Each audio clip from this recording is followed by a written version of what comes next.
get Zoom to remove its floating meeting controls, because you can't do anything, see anything.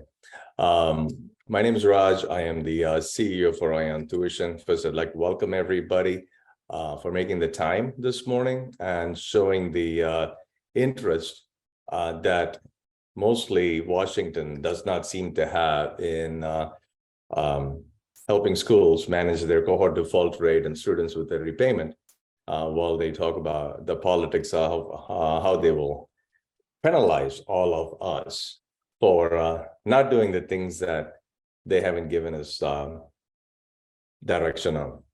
So not to be critical of government or administrations, but this time I believe it is an exception, and we should be freely able to criticize what's going on. So we started the IonTuition Return to Repayment. This is our series 4. We have done, I think, 1 or 2 for our existing clients, and we'll continue doing this over the next 2 to 3 months. And in the hope that we can, inform our clients and inform prospective clients, but in general, we are focused more on passing the information, and hopefully there are returns for us. But we love higher ed. As I say, we love higher ed. There are several people here that represent over 100 years of experience in higher education. Maureen Peterson, our President and Chief Operating Officer, is here. Raise your hand if you can, Maureen, on the hand raise thing, or go on camera. We have Brent Givens, who is our business head for IonTuition, and he's been with us for well over 12 years. Maureen has been with us for 17 years. We have Mike Minerva, head of operations, and John Kolakowski, head of sales and business development. There's a whole lot of us others here that support the work we do. So IonTuition, we look at ourselves as a tech company with a human touch that delivers success for students, which obviously success for the students. We're a repayment management company. There's other things we do, like enrollment management and helping schools bring in new students.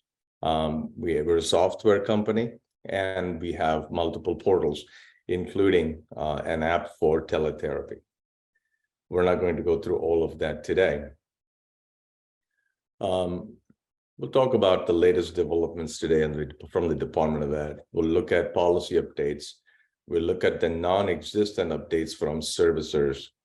And let's take a look at what our delinquency default rate projections are likely to be and what colleges might use as options to control these things. Quickly, our experience, other than 100 years of old people that have been engaged in higher education.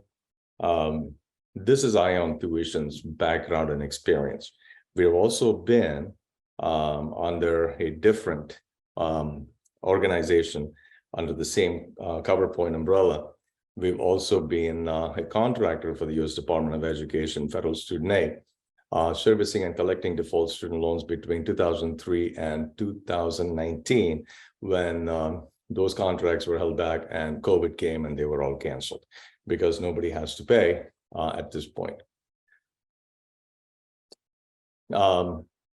These are the things we do: default aversion, enrollment management, financial literacy. We do a very good job with GE tracking, and we have Meta teletherapy, which is an app-based Uber-like model for students access therapy resources.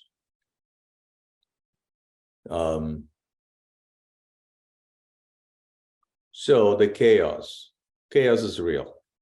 And it starts September 1st. And I never thought I would say this back in '91. I started in higher ed, that the Supreme Court will be involved in the work that I do every day for colleges and students. But it is today. Every college and university will be deeply affected in the next 2 to 3 years. 33 million enter repayment. 25 million will not have phone numbers, addresses, or emails. I already know for a fact that I have not received an email or a letter from Nelnet regarding return to repayment, because I have told my son, you've got a $3,000 loan balance. You keep it open, I'll keep it open because I want to see what servicers do. I have had no email and I've had no letters in the last 3 years.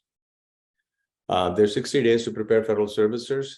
And the biggest thing we need to note is the additional $2 million that enter repayment in between October 23 and March 24th, which constitutes our 2024 cohort. Here's what our leadership has been saying since, let's just call it May 1st. Undersecretary Koval, and I have a lot of respect for him from his days at OMB, he says he's confident about legal standing on loan forgiveness. We personally, and also through other legal opinions, I'm not a lawyer, but I do listen to my lawyers, and they've said that if there was a standing issue, the court would have already thrown it out, not take it all the way to June. So we could hear from the court this Friday or anytime in the last 4 Fridays, because like federal agencies like FSA, they drop the bomb at 4 o'clock Eastern and then they go home. Nobody can reach them until Monday afternoon. Code Ray has said that there's an unprecedented task. Cardona said we're confident and he will figure out a ramp up so borrowers will be able to enter repayment without too much hardship. I don't know if a ramp up will be 6 months, and after 6 months, I'm going to have any more money to pay the student loan. So, but they're likely to run a ramp up.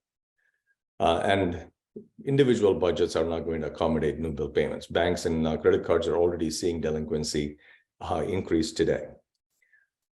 So what are the 3 things we need students to have? Servicer information. 15 million students now have new servicers. Student loan debt totals. I have no idea what my son's balance is. None of these students who have never entered repayment have any idea about this.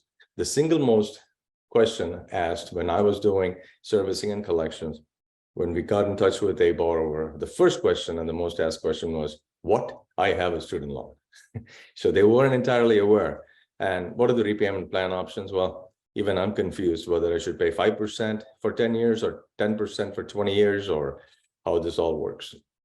And where do I go to get approved for those? It's a whole different ballgame. By the way, I'm not here to just spell doom and gloom. I guess there are answers. The problem is we're not aware of them and maybe we're asking the wrong questions. So that's also possible. According to Scott Buchanan, the executive director of the Education Finance Council, said in a testimony that Congresswoman Fox introduced to the record, that they have not been in contact with the Department of Education for over 5 months. And they have received no communication on if repayment starts, what servicers are going to do. GAO, in a study in August 22, because repayment was going to start on December 1st of 2022, they reported that over 50% of the portfolio is high risk of default. Servicers are understaffed. Nelnet did a layoff. 15 million borrowers, I already said, have new servicers. And the biggest reason why we think they're under-resourced is just this. We know from working with students, putting them into loan rehabilitation or consolidation, every call will be an hour and every hold time will exceed at least 90 minutes. Right now, the default resolution group run by Maximus Federal Services has a wait time of over 95 minutes, depending on your time of day. We audit this all the time. I spoke to someone who tried to send a payment to Nelnet to pay off their loan in full, and Nelnet said, sorry, we can't accept your payment yet. So there are some other problems which have not been transparent to us or to us. On public service loan forgiveness, I'll take 30 seconds. I know all of you know this, but every employee of any not-for-profit institution is eligible for public service loan forgiveness. And if your employer has not made this convenient for you to apply for and file and obtain forgiveness, we can help with a process that is electronic and online very soon. But otherwise, we can still help because of our close relationship with Mohela. In addition to that, if you're already in PSLF, there's going to be a new one-time adjustment in July that will include all periods of deferment over the last 10 years or 15 years, and include the 3 years of pandemic as being in repayment, which means if you paid for 13 years, you end up with 16 years. And if you've been in deferment 2 years, that's added on. So 5 years of forgiveness without making a payment happens. Now we get to the crux of what I think, and we believe from looking at our data is likely to happen. We now have projected that the 3-year 24 CDR will increase dramatically. This is based on our roll rates, the roll rates that we had between 2016, 17, 18, and 19. That's when a student enters repayment, the initial delinquency first month through 9 months, then we go 10 to 27, and then 28 to 36 months. We've done this for the first 3 years of the 24 cohort. And you look at the legend on public, private, and not-for-profit. The reason the delinquency ramps up on the 24 cohort is because the servicers have 33 million other people to take care of. The 24 cohort is not going to get any attention. And you will see that the first year the delinquency year one and the default after 360 days default is going to be this number, 19% for profit, 15% for not-for-profit. It's not going to get much better because now the high risk of default, they've not made another payment since repayment started. Let's call it March of 2024. Your default rate is going to be 26, 21, and 15%. And the 3-year CDR projection goes up here. The reason why the delinquency rates fall and then start moving around is because we anticipate that schools will take a bigger effort, that the servicer issues and the system issues will be better handled in about 2 years. Although the department has promised a new next gen program, I've been part of the new next gen program, both in a good way and a bad way. And the first time they did that was 2000. They spent $9 million and then made it into an operations maintenance contract. The next time they did it was 2009. They gave the contract to Sally Mae and canceled it. And then at the end of the Bush administration. And then they started the new next gen in 2014. And the last one is now what Codere has announced. It'll be ready in 2026. Inside our world, we call it, let's get some popcorn and let's watch the show. The average borrower, I'm not going to make spend a lot of time on this because my goal is to give you all maybe at least 15 minutes of your time, and hopefully there are questions we can answer for you based on the little we know on this subject and what's going on in the operations world. This is your average borrower, 30 average balance, standard repayment plan. There's your monthly payment. Then we have the higher risk borrower. We play best in that world. So people who can pay will pay. People who cannot pay need help on what to pay, how much to pay, when do I have to pay? Well, first question is, do I have to pay at all? And that helps people to get through difficulties, because the comparison between credit card debt and student loan debt was best explained, I think, by Bernanke. He said that, if I recall correctly, that a credit card debt, once it charges off, it's very hard to collect. You usually end up charging off a good portion of the debt. On a student loan, it's more likely to default early, but it's the most collectible and paid back debt in the United States, because as we get better jobs because of education, and we get paid more, people are willing to pay more. So we need to help high-risk borrowers, and we know how to do that very well. We've been doing it for community colleges and for-profit colleges and technical schools since 2008. So what do schools do? My first question is, maybe there's a show of hands. If you're willing to put it up, tell us how many of you have started work on the 23 and 24 cohorts at this point. I'm scrolling, I'm not seeing any hands. How many of you have not started? Come on, folks. I'm working hard here.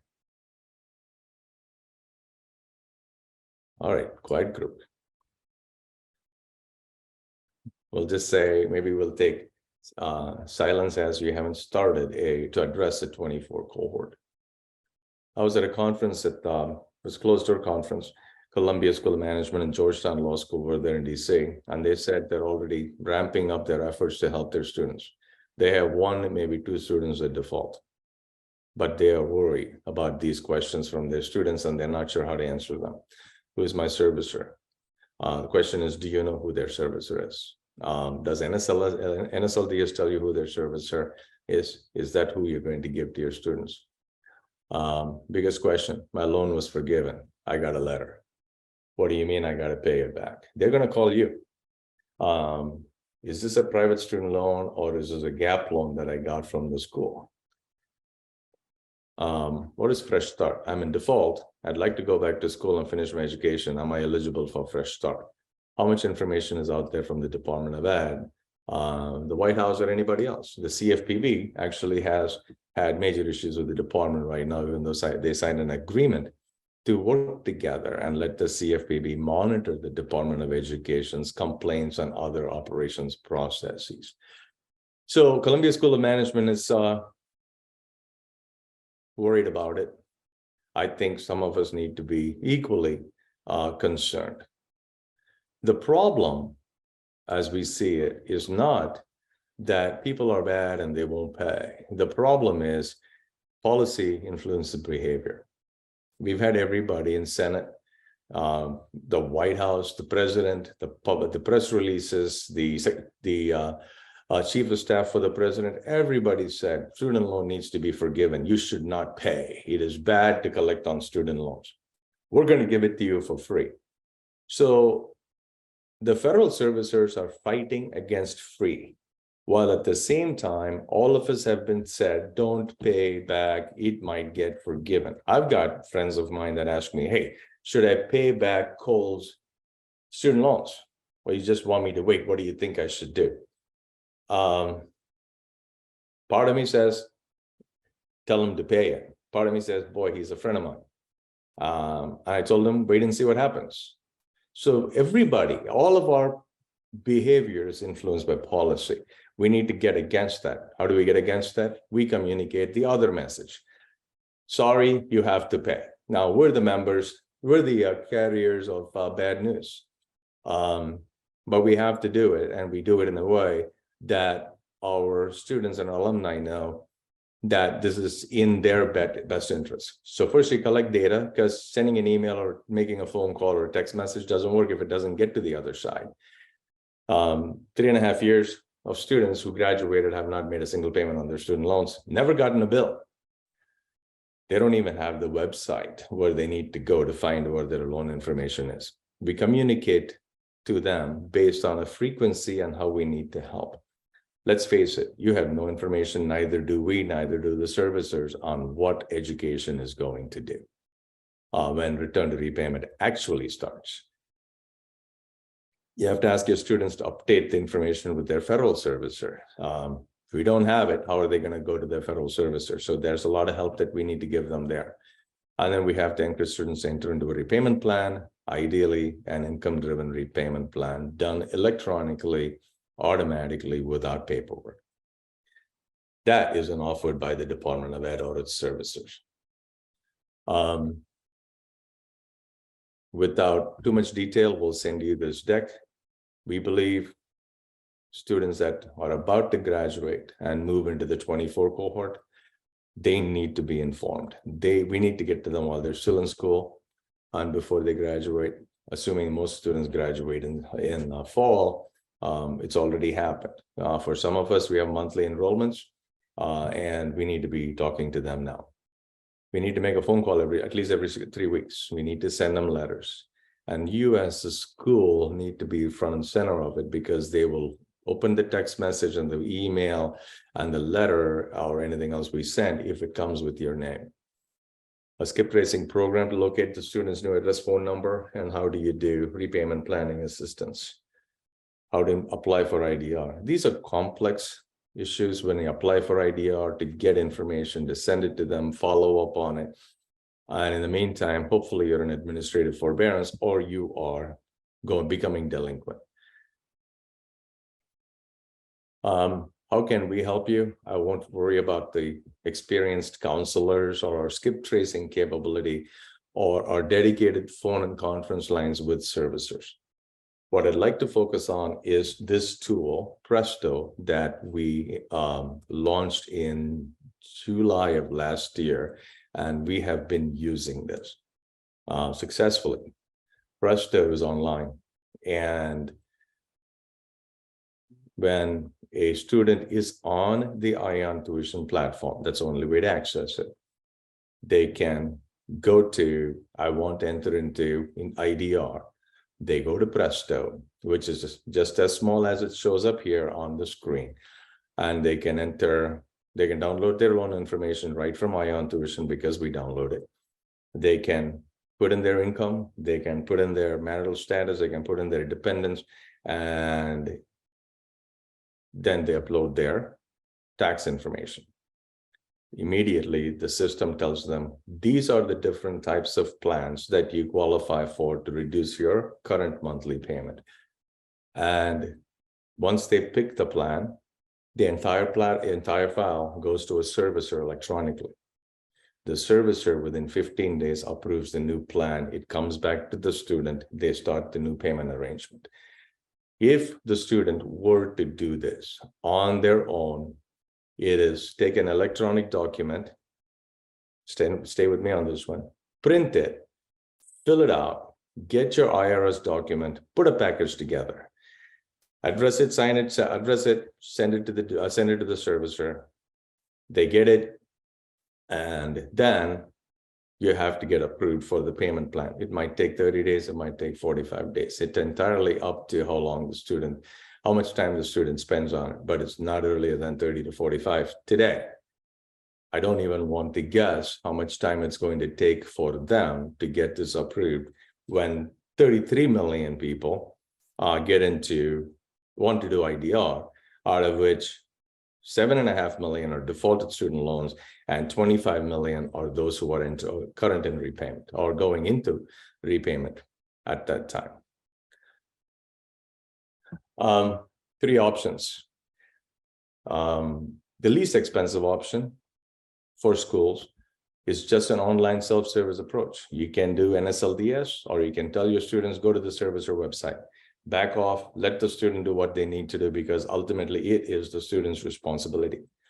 So they can approach their NSLDS and servicer. They're still fighting the messaging. We should not be collecting student loans. You should be paying right now. And here's how you pay it. We know which one's going to have more cadence and a higher volume. It's going to be don't pay. You shouldn't pay. There's already a Student Borrower Protection Center initiative asking students, don't pay. You don't pay, what are they going to do? That's the message. A comprehensive solution. It's more expensive. Your third-party servicer making calls across all student loans. You can do a most expensive, which is normal in the world of student loans. You implement a solution after the students become 30 or 60 days delinquent. This just pushes your high-risk borrowers into a higher risk cohort. The best option. This is what I would recommend everybody. You can go with a hybrid approach. Go with the third-party servicer communication plan. Just pick a portal. Tell students about NSLDS and the federal servicer's website and studentaid.gov, and let them go through the portal and see if you can get to them. You still have to find the students' current information in order to get them. And then if something happens and they don't get there, they become delinquent, and you get the delinquency reports from NSLDS, you then start a program. The other part of it is we can inform them about studentaid.gov and NSLDS and the federal servicer information, but give them a portal like IonTuition. I'm shamelessly saying this, and I'm not worried about saying this on a recording. We're the only ones that have a single portal that brings in all your federal student loans and your private student loans or any other credit card debt even. We try not to bring those in, primarily focused on federal student loans, and do everything online, self-service, manage yourself. That's probably the least expensive option, where they get everything without a counselor that's dedicated to them. So a comprehensive approach can be in 3 stages. Give them a portal like Ion, along with the federal servicer information. Give them additional help on a need-to-know basis or I need help basis. Or if it gets worse, take the 30, 60, 90-day delinquent borrowers and get them more intense approach. But first things first, you have to find the borrowers and you have to start a communication plan. And we've already started a lot of that for our clients and starting specific client by client initiatives that they will approve for us. And that's all I had. Sample list of our clients, if you're interested. We've got companies which help their employees. We have very, very popular colleges, and there's a whole bunch of them. We have the Ohio State that uses the website only self-service portal, and Ohio State's been a client since 2014.